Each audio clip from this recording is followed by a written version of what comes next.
Hello friends, यह video अपठित Hindi गद्यांश का विवेचन एवं विश्लेषण पर आधारित है। यूपी SSC पेट एग्जाम में इस टॉपिक से 5-5 मार्क्स के 2 गद्यांश पूछे जाएंगे और टोटल 10 मार्क्स के यह गद्यांश आएंगे। इन गद्यांशों से आयोग का मुख्य लक्ष्य परीक्षार्थियों की बौद्धिक क्षमता और भाषा दक्षता का परीक्षण करना है। फ्रेंड्स, गद्यांशों को सॉल्व करने के 2 तरीके हैं। एक ये कि सबसे पहले पूछे गए प्रश्नों को पढ़ लिया जाए, उसके बाद उसका आंसर पैसेज में ढूंढा जाए। और दूसरा जो कि मैं आपको इस तरीके से गद्यांश सॉल्व करने की सलाह दूंगी कि पहले पूरा गद्यांश ध्यान से पढ़ लिया जाए और उसके बाद एक एक करके सभी क्वेश्चन के आंसर दिए जाएं। तो आइए सबसे पहले पैसेज को पढ़ लेते हैं। सौंदर्य की परख अनेक प्रकार से की जाती है। बाह्य सौंदर्य की परख समझना तथा उसकी अभिव्यक्ति करना सरल है। जब रूप के साथ चरित्र का भी स्पर्श हो जाता है तब उसमें रसास्वादन की अनुभूति भी होती है।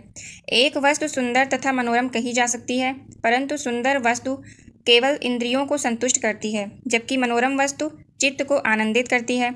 इस दृष्टि से कवि जयदेव का बसंत चित्र सुंदर है तथा कालिदास का प्रकृति वर्णन मनोहर है, क्योंकि उसमें चरित्र की प्रधानता है। सुंदर शब्द संकीर्ण है, जबकि मनोहर व्यापक तथा विस्तृत है। साहित्य में साधारण वस्तु भी विशेष प्रतीत होती है तथा उसे मनोहर कहते हैं। यहाँ पे पहला क्वेश्चन दिया गया है, सौंदर्य की परख की जाती है। ऑप्शन है आनंद की मात्रा के आधार पर, इंद्रियों की संतुष्टि के आधार पर, रूप के आधार पर या फिर मनोहरता के आधार पर।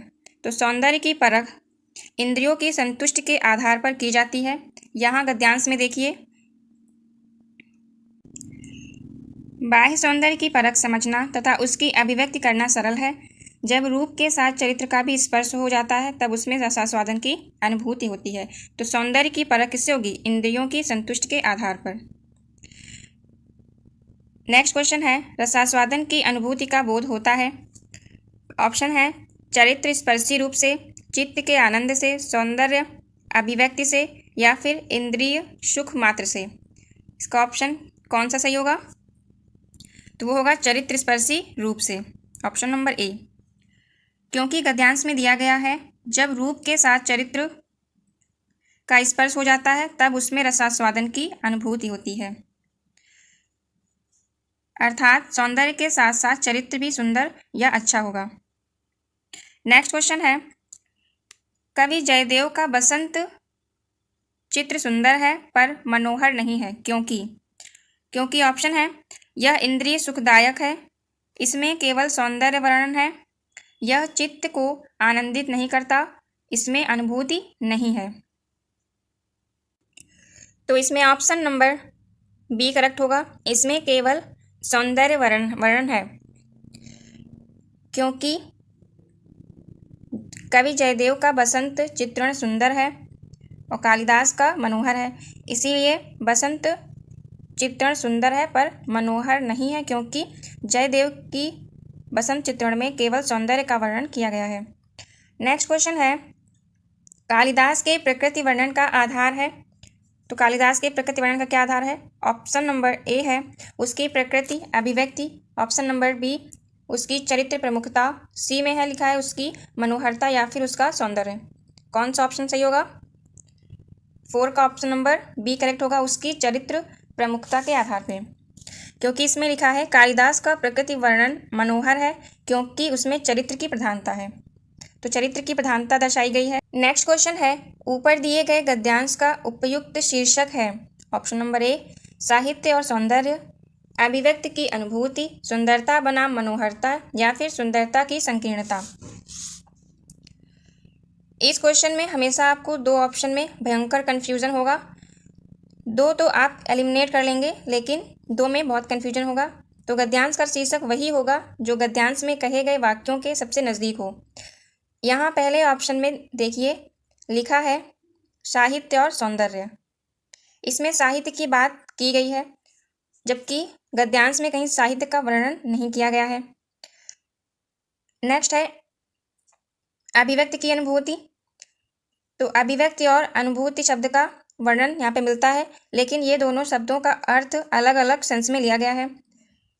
ऑप्शन नंबर सी में सुंदरता बनाम मनोहरता लिखा है और डी में सुंदरता की संकीर्णता। तो देखा जाए तो कहीं ना कहीं डायरेक्ट या इनडायरेक्ट रूप से संकीर्णता की बात गद्यांश में नहीं की गई है, इसीलिए ऑप्शन नंबर सी करेक्ट होगा, सुंदरता बनाम मनोहरता। आइए एक और गद्यांश देख लेते हैं। गांधी जी ने दक्षिण अफ्रीका में प्रवासी भारतीयों को मानव मात्र की समानता और स्वतंत्रता के प्रति जागरूकता बनाने का प्रयत्न किया। इसी के साथ उन्होंने भारतीयों के नैतिक पक्ष को जगाने और सुसंस्कृत बनाने के प्रयत्न भी किए। गांधी जी ने ऐसा क्यों किया?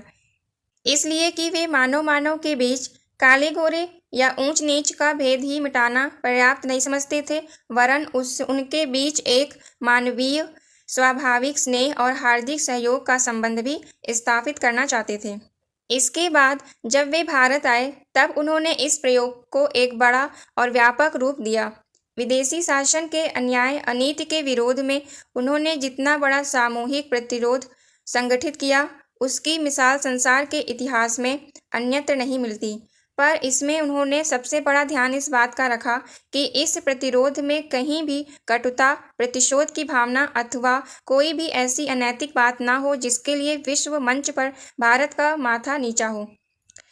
ऐसा गांधी जी ने इसलिए किया क्योंकि वे मानते थे कि बंधुत्व, मैत्री, सद्भावना, स्नेह, सौहार्द आदि गुण मानवता रूप टहनी के ऐसे पुष्प हैं जो सर्वदा सुगंधित रहते हैं। यहाँ पहला क्वेश्चन पूछा है, अफ्रीका में प्रवासी भारतीयों के पीड़ित होने का क्या कारण था?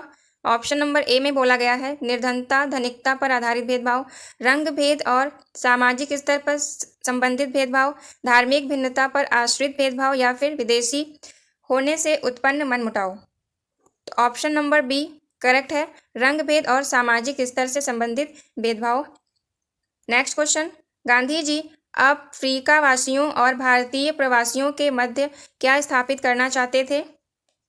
तो वे सहज प्रेम एवं सहयोग की भावना स्थापित करना चाहते थे। नेक्स्ट क्वेश्चन है, भारत में गांधी जी का विदेशी शासन का प्रतिरोध किस पर आधारित था? यहाँ गद्यांश में दिया है विदेशी शासन के अन्याय और नीति के विरोध में उन्होंने जितना बड़ा सामूहिक प्रतिरोध संगठित किया। तो किस आधार पे? ऑप्शन नंबर ए संगठन की भावना के आधार पर विदेशी शासन का प्रतिरोध आधारित था। नेक्स्ट क्वेश्चन है, बंधुत्व, मैत्री आदि गुणों की पुष्पों के साथ तुलना आधारित है, उनकी सुंदरता पर, उनकी कोमलता पर, उनके अपनत्व पर या फिर उनके कायिक प्रभाव पर। कौन सा ऑप्शन करेक्ट होगा? ऑप्शन नंबर सी उनके अपनत्व के आधार पे। गद्यांश का उपयुक्त शीर्षक क्या होगा? अफ्रीका में गांधी जी, प्रवासी भारतीय और गांधी जी की नैतिकता और गांधी जी और विदेशी शासन। तो गद्यांश में गांधी जी के नैतिक मूल्यों कहीं ना कहीं प्रदर्शित हो रहे हैं। तो कौन सा ऑप्शन करेक्ट होगा? गांधी जी की नैतिकता। फ्रेंड्स, आई होप यह वीडियो आपके लिए हेल्पफुल रहेगी। Thank you for watching. जय हिंद।